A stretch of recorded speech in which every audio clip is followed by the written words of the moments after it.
ay yëngu-yëngu yu amoon ci dëkk bi malheureusement ci loolu am nañ ci fukki nit ak juróom-benn yu ñàkk seen bakkan kenn ki démb ci ngoon la ñàkk bakkanam ñu ngi jaale ak di masow ñi nga xam ni njaboot yi nga xam ni ñoo ci ñàkk seen ay proche ñu ngi ñaanal également ñi nga xam ni ñoo ci am ay gaañu-gaañu yàlla may leen wér ba ñu delluwaat seen njaboot yi ñu ngi exprimer aussi suñu solidarité autorité yëpp ñi nga xam ni am nañ ci ay loraange ñi nga xam ni am nañ ci ay loraange ci seen alal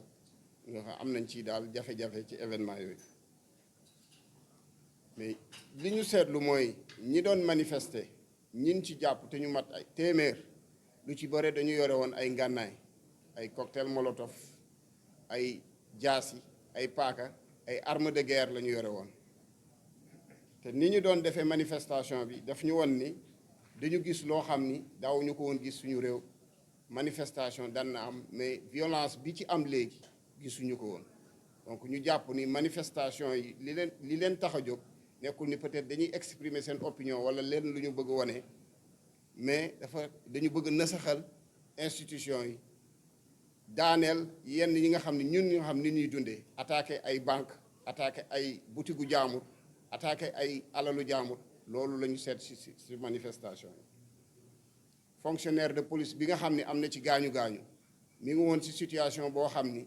dem na bay génnee armam pour utiliser ko mais bi mu seet loo xam ne ay mineurs ñoo nekk ci foule bi ci kanam bare nañ ci mu delloowaat arme bi dem na ba situation bi nga xam ne ay collègues am bëggoon nañ ko sauver moom moo leen wax dem leen bàyyi ma fi mu nekk fonctionnaire bu émérite boo xam ni il s'est toujours montré par l'exemple ñu ngi ñaan nag citoyens yi ñu gën a góorgóorlu jàppale force de défense et de sécurité yi lépp lu ngeen xam ni gis ngeen ko loo xam ni day nasaxal kaaraange réew mi ngeen jàpp ci jox information force de sécurité yi pour ñu mën ko ndax loolu la ñuy xaar ci citoyens yi te ñu ngi leen ciy gërëm parce que ñu ngi koy def bu baax di jàppale police nationale ak gendarmerie nationale ak force yi nga xam ne ñoo ngi impliqué wu yëpp ci gestion sécurité événement yi di leen jox information pour ñun ñu mën a gën a assurer seen sécurité ci loolu police am na numéro 17 bu ngeen ci wootee information bu ngeen joxe dinañ ci jot gendarmerie am na numéro 1 2 3 bu ngeen ci wootee aussi lu ngeen bëgg a signaler rek loo xam lii day nasaxal kaaraange réew mi dinañ ci jot seetlu woon nañ ci Ndakaaru ak Ziguinchor la am ay yenn parti yoo xam ni amoon nañ jafe-jafe ci activités yi te loolu yàlla def na ni depuis fan yi ñu ngi ciy liggéey te ñu ngi góorgóorlu ba fexe activité bi mi ngi dellu si situation normale te day gën a jëm kanam police nationale gendarmerie nationale taxaw nañ tem pour préserver sécurité sénégalais yi ak seen alal te incha allahu taala buñ ci amee ndimbalu population yi ak seen jàppale loolu dinañ ko am incha allah comme niñ ko daan defee saa su ne ñu ngi leen di sant di leen gërëm. waaw ma préciser rek li ñu donc juróomi téeméer nit enquête yi ñu ngi koy wéyal léegi ma bàyyi leen ak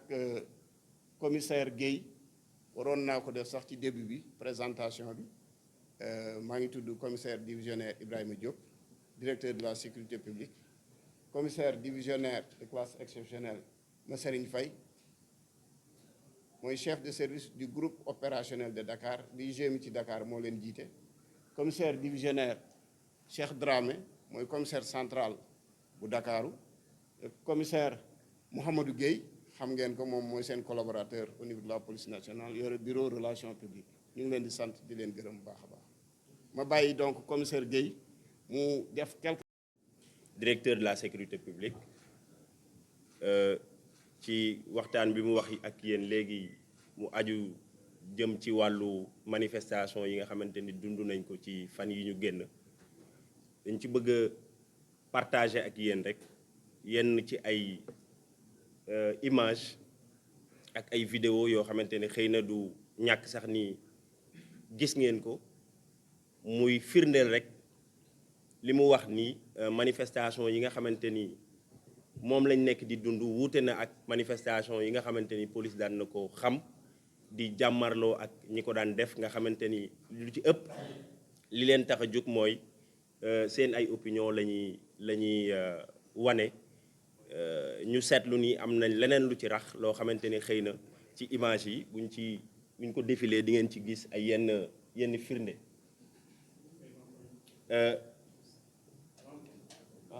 vidéo c'est bon. Alors image bi ngeen di gis benn vidéo la buy wane nit boo xamante ni arme bii mu yore xëy na du ñàkk am na ñu ko gis sax mais lii arme de guerre la waaw mu wóor ni kii li ko tax a jóg moom du manifester leer na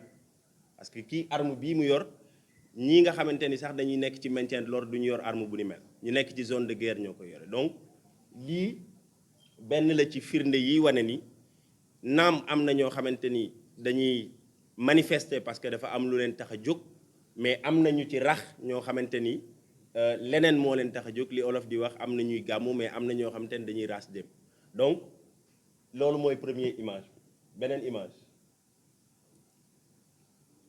waaw lii beneen image la boo xamante ni moom it day wane nit koo xamante ni mu ngi yor li ñuy woowee pistolet automatique PA mais ki koy tirer bu ngeen ko xoolee xam ni kii miinul arme bi mu yor parce que ni muy tirer nga xam ni kii xëy na yor na arme bi mais miinul li muy def loolu nag li ci mën a judd mooy incident ak mën na ci lor ku nekk parce que li muy def moom ci boppam maîtriser wu ko mën na ci gaañ boppam rawatina nag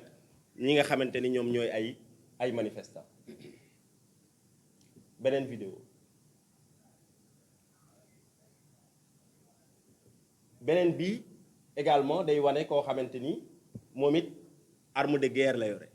te arme bi mu yor kii ni muy tirer wuute na ak ki nga xamante ni moo doon tirer sànq ndax kii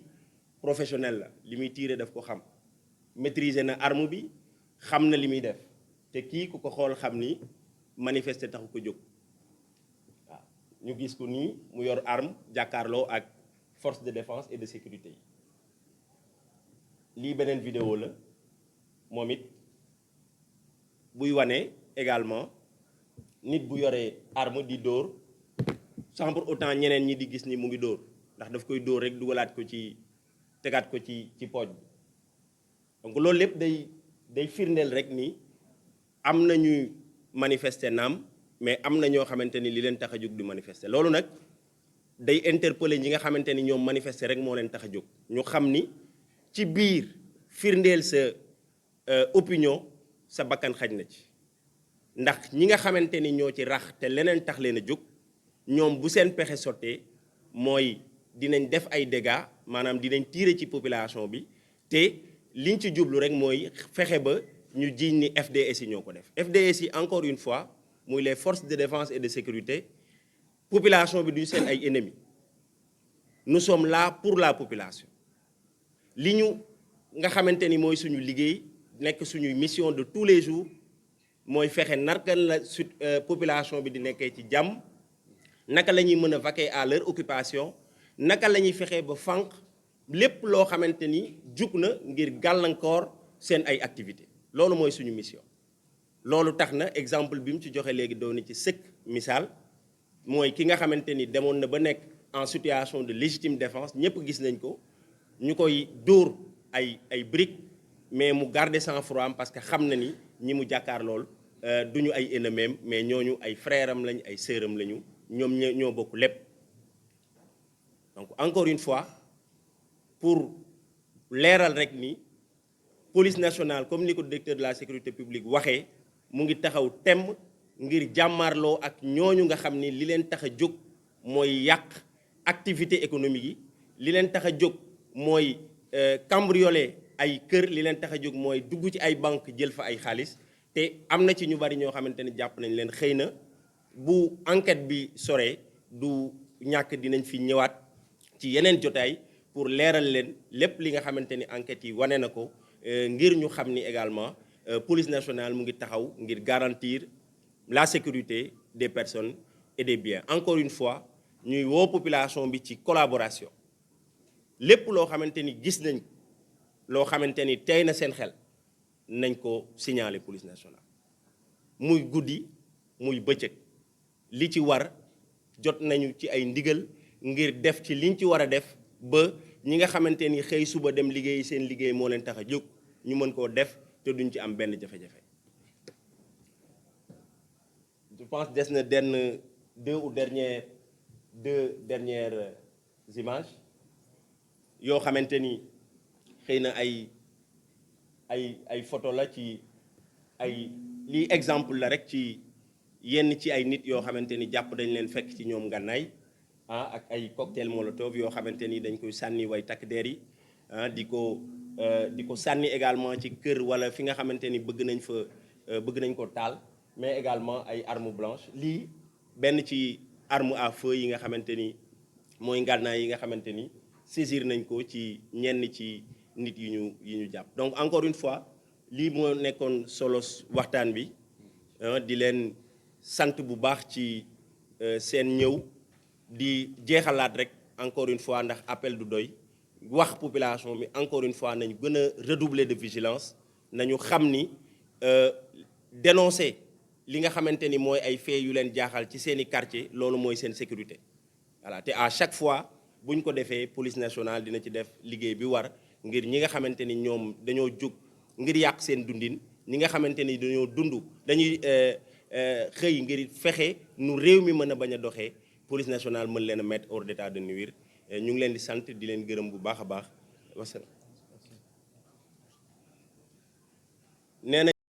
des propos liminaires de monsieur le directeur de la sécurité publique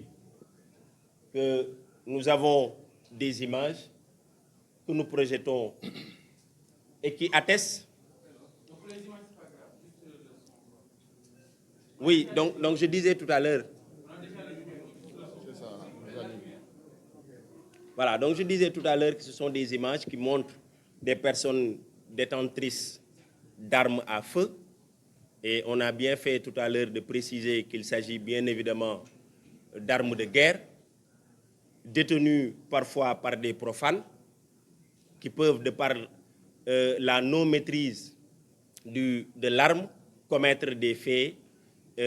dommageables. De l'autre côté aussi, on a vu des personnes détentrices, bien évidemment, d'armes de guerre, mais dont la manière de manier ces armes atteste à suffisance qu'il s'agit de personnes rompues à la tâche.